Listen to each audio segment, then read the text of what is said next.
आप लोग आवाज़ कम करें।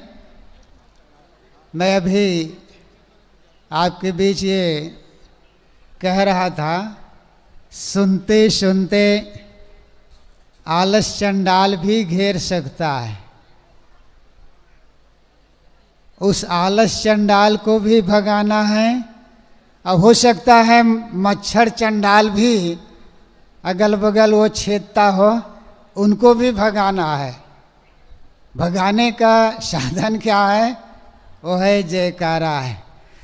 आप लोग जरा जोर से करेंगे, बोलिए सदगुरु कबीर साहेब की, सदगुरु अभिलाष साहेब की, सदगुरु राम सूरत साहेब की।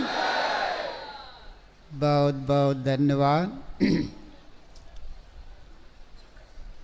मुद मंगलमय संत समाज, आदरणीय धर्म प्रेमी बंधुओं, श्रद्धा मूर्ति देवियों,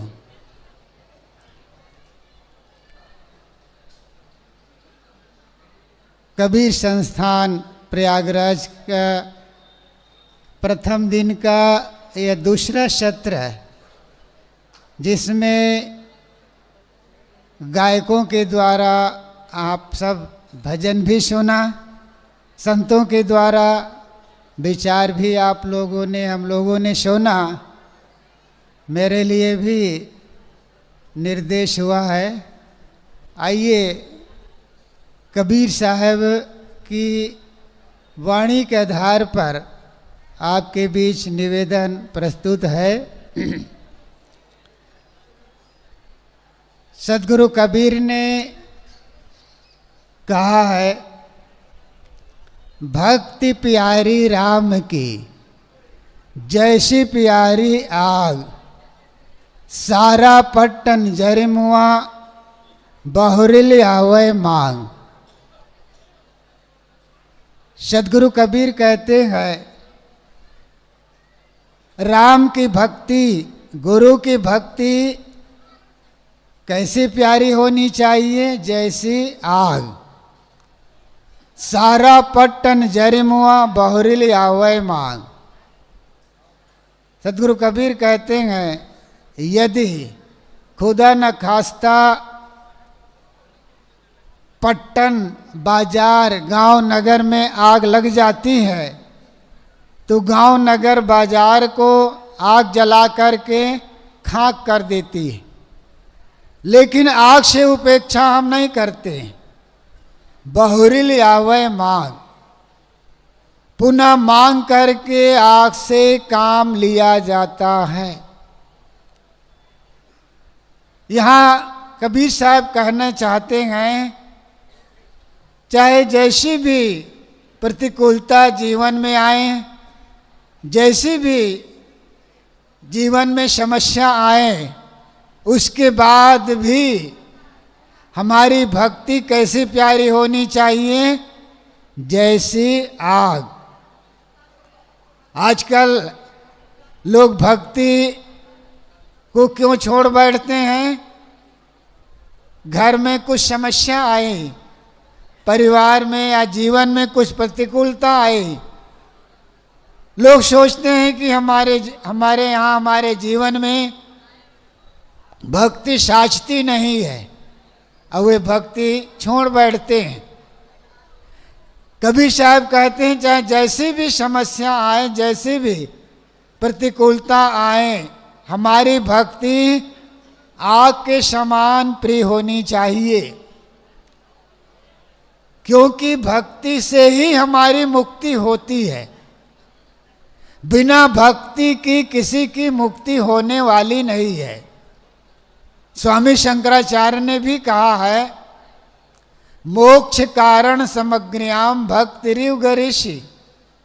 मोक्ष की कारण सामग्री में भक्ति ही गरिषि है, अर्थात श्रेष्ठ है। भक्ति में ही वह शक्ति है जो हमें मुक्ति तक पहुंचाती है। इसलिए सदगुरु कबीर कहते हैं, राम की भक्ति, गुरु की भक्ति कैसी प्रिय होनी चाहिए? जैसी आग। ये साखी, ये वाणी कहने वाले कबीर साहब के जीवन में कितनी प्रतिकूलता आई, उनके जीवन में कितनी समस्याएं रही है, फिर भी वे अपनी भक्ति और वैराग्य का पथ वे नहीं छोड़े।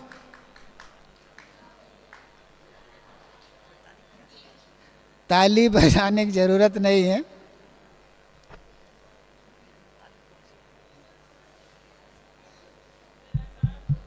हेलो, बोलिए सद्गुरुदेव की। मैं निवेदन कर रहा था, चाहे जैसी भी समस्या आए जीवन में, लेकिन हमारी भक्ति आग के समान प्रिय होनी चाहिए। इस संदर्भ में कबीर साहब का उदाहरण मैं दे रहा था। कबीर साहब के जीवन में कितनी समस्याएं रही, प्रतिकूलता रही, लेकिन वे अपनी भक्ति और वैराग को छोड़ा नहीं। उनका जीवन तो उस समय बीता है जिस समय हमारे देश में इस्लाम का शासन भी था, मुल्ला और पंडितों का अपना धार्मिक दबदबा था। उस परिवेश में कबीर साहब के जीवन, और वे किसी को वह छोड़ते नहीं, सबको वे फटकारते हैं। और उनका जन्म कहाँ हुए ये भी संदिग्ध है। किसी राजे महाराजे के यहाँ उनका जन्म नहीं हुआ, किसी सेठ साहूकार के यहाँ उनका जन्म नहीं हुआ, और न किसी ब्राह्मण ठाकुर के यहाँ उनका जन्म नहीं हुआ। उनके जन्म के विषय में भी किंवदंतियां हैं। कुछ विद्वान मानते हैं कि वे नीरू नीमा नाम के जोलाहे दंपति के औरस पुत्र हैं। कुछ लोग मानते हैं वे पाए गए। चाहे जैसा भी हो, कबीर साहब के व्यक्तित्व में कोई आँच नहीं है, लेकिन उनका जो व्यक्तित्व है अथाह सागर हैं। उस प्रतिकूल अवस्था में भी वे गरजते हैं, डरते नहीं, भय नहीं करते हैं, सबको वे फटकारते हैं। लेकिन इतने लंबे जीवन जी करके भी उनका कुछ भी बाल बांका नहीं हुआ। 119 वर्ष कुछ महीने कुछ दिन इस धराधाम में वे रहे हैं। सदगुरु कबीर अपनी भक्ति, अपना वैराग को वे नहीं छोड़े। उनकी वाणी तो आग है, सारे अंधविश्वास चमत्कार को भस्मसात कर देती है उनकी वाणी। साहब कहते हैं हमारी भक्ति आग के समान प्रिय होनी चाहिए। भक्ति किसे कहते हैं? भक्ति के वास्तविक स्वरूप क्या है? भक्ति का आलंबन क्या होना है? मैं इन 3 बिंदुओं पर थोड़ी थोड़ी चर्चा करने का प्रयास करूंगा, क्योंकि भक्ति ही मुक्ति की निशानी है। कबीर साहब ने भी कहा है, भक्ति निशानी मुक्ति की, संत चढ़े लौलाए, जिन जिन मन आलस किया जन्म जन्म पछताए। भक्ति मुक्ति की निशानी है, सीढ़ी है। भक्ति से ही तो हमारी मुक्ति हो सकती है ना। इसलिए साहब कहते हैं हमारी भक्ति आग के समान प्रिय होनी चाहिए। तो भक्ति किसे कहते हैं? भक्ति शब्द का अर्थ पहला है सेवा है। भक्ति भज धातु से भक्ति शब्द बनता है, विद्वानों का मत है। तो भक्ति का पहला अर्थ है सेवा, भक्ति का दूसरा अर्थ है समर्पण, भक्ति का तीसरा अर्थ है विभाजन करना, अलग करना, सभी बंधनों से अपने आप को छुड़ा लेना, ये है भक्ति का अंतिम अर्थ है। पहला है सेवा। हम भक्ति करते हैं, यदि सेवा में हाथ नहीं बटाते हैं, सेवा नहीं करते हैं, तो हमारी भक्ति थोथी है। भक्ति का अर्थ ही होता है सेवा, और सेवा धन से भी होती है, तन से भी होती है, मन से भी होती है, वाणी से भी होती है। जो हमारी जो योग्यता है, जो हम जिसमें सामर्थ्य है हमारी ओर से, ये सब होनी चाहिए। तन से, मन से, धन से, वाणी से हमारी ओर से सेवा होनी चाहिए, क्योंकि जो हम बोएंगे वही लुएंगे।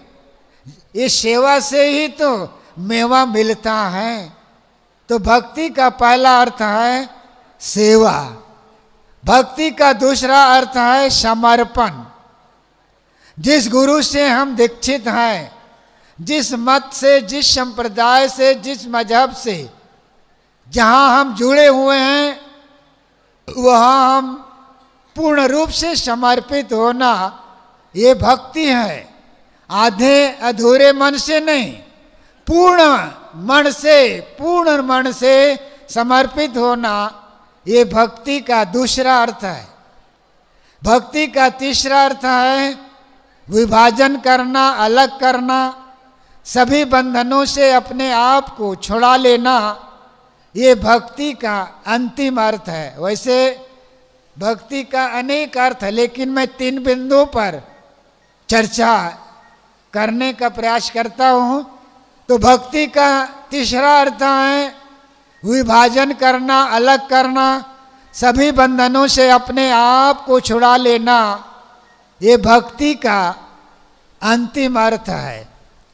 आज हम लोग भक्ति तो करते हैं, लेकिन अपना बंधन को भी नहीं जान पाते हैं।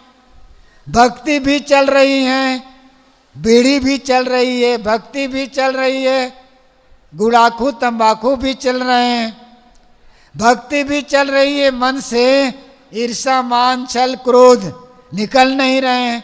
तो कहाँ से भक्ति हो रही है? वेदव्यास जी से, महर्षि वेदव्यास जी से किसी ने पूछा कि ईश्वर की पूजा, ईश्वर की भक्ति क्या है? तब उन्होंने मनोवैज्ञानिक ढंग से उत्तर दिया और ये कहा, हृदय से राग और द्वेष निकल जाए, मन से ईर्षा, मान, छल, क्रोध निकल जाए, वाणी से गाली, निंदा, झूठ निकल जाए, ये है ईश्वर की पूजा, ये है ईश्वर की भक्ति है। उन्होंने कहा, रागादि देतम हृदयम वाग दुष्टानिताद भी हिंसादि रहित कायस्त एतत् ईश्वर पूजनम। मन, वाणी, कर्मों की निर्मलता ही ईश्वर की पूजा है। मंदिर में हम बहुत गए, पर मन मंदिर नहीं बना। व्यर्थ शिवालय में जाना जो मन से सुंदर नहीं बना। मंदिर में हम बहुत गए, पर हमारा मन मंदिर नहीं बना। कहने वाला कहता है तो शिवालय में जाना व्यर्थ है। मन को हमें निर्मल बनाना है, ये भक्ति का अर्थ है। लेकिन भक्ति भी चल रही है, मन से राग द्वेष निकल नहीं रहे। भक्ति भी चल रही है, ईर्ष्या द्वेष निकल नहीं रहे। भक्ति भी चल रही है, तन से चोरी, हिंसा, व्यभिचार निकल नहीं रहे।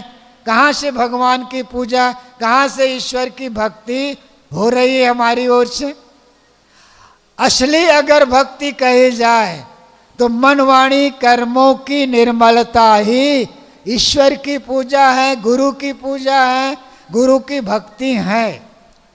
भगवान राम से गोस्वामी जी ने भी ये कहलवाए, निर्मल मन जन सो मोहि पावा, मोहि कपट छल छिद्रन भावा, काम क्रोध मद मानन मोहा, अलोभन क्षोभन रागन द्रोहा, जिनके कपट दम्भ नहीं माया, तिनके हृदय बसहि रघुराया। गोस्वामी जी श्री राम के मुख से कहलवा रहे हैं, निर्मल मन जन सो मोहि पावा। निर्मल मन वाला ही मुझे पाएगा, जो छल छद्म करने वाला है वह मुझे नहीं पाएगा। काम क्रोध मद मानन मोहा, अवलोभन क्षोभन रागन द्रोहा। जिनके कपट धम्म नहीं माया, तिनके हृदय बसहि रघुराया। इतने दोषों से अपने आप को जो निकालेगा, उन्हीं के अंदर में ये परमात्मा का साक्षात्कार होगा, भगवान का साक्षात्कार होगा।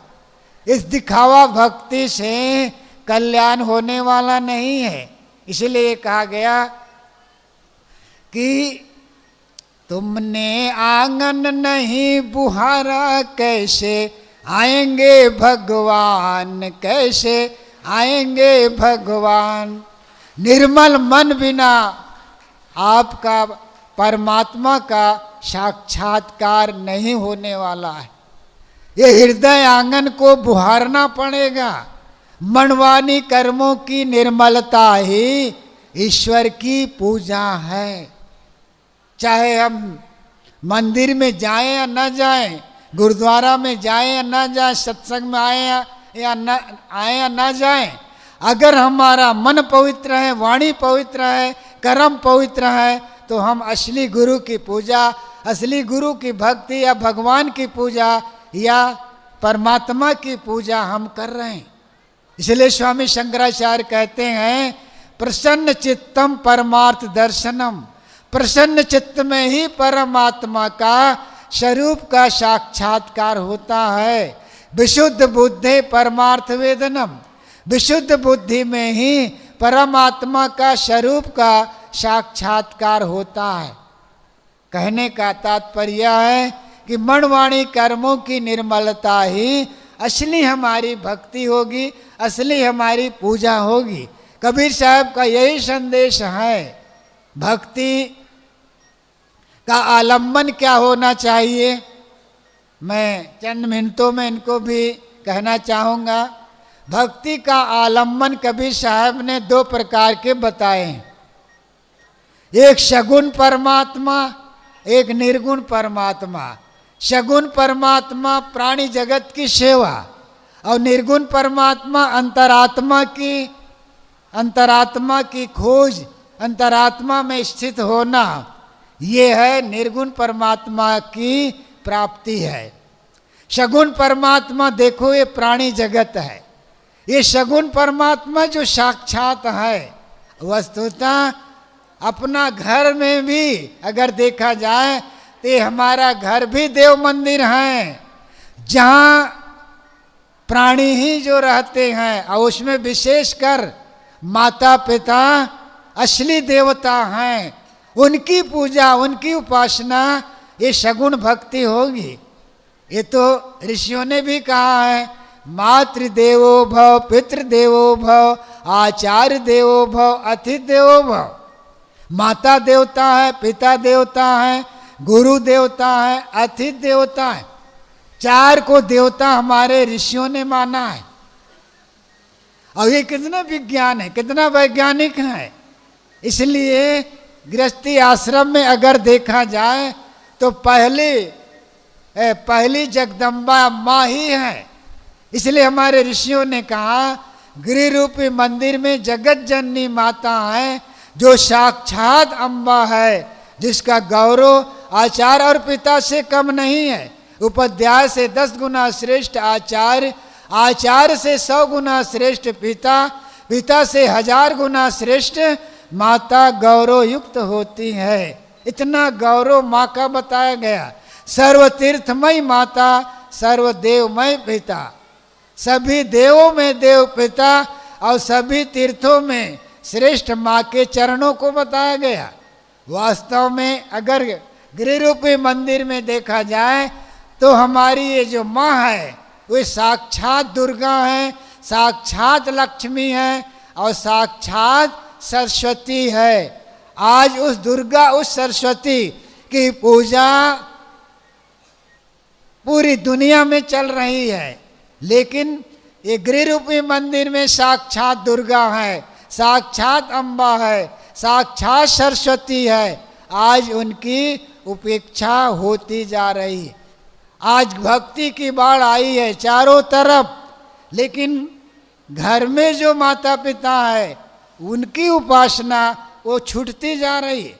बाहर तो भक्ति चल रही है, उस भक्ति से, उस दिखावा से काम बनने वाला नहीं है। इस दिखावा भक्ति से काम बनने वाला नहीं है।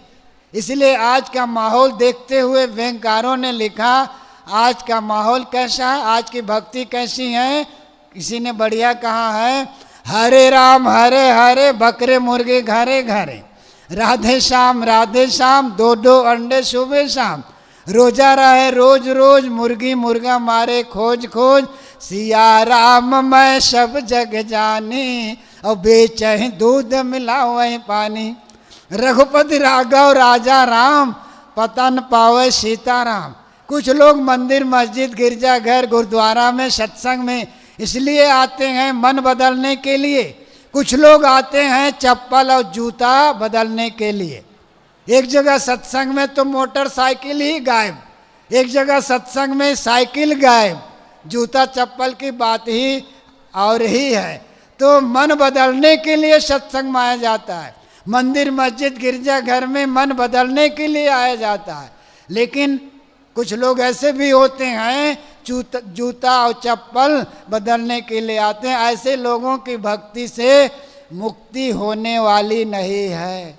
तो मैं कह रहा था कि भक्ति है बुराइयों से भागना, दोषों से भागना, सभी बंधनों से अपने आप को अलग कर लेना, ये है वास्तविक भक्ति है। तो मैं सदगुरु कबीर साहब की साखी उठाया था, भक्ति प्यारी राम की जैसी प्यारी आग, सारा पट्टन जरिमुआ बहुरिल आवे मांग।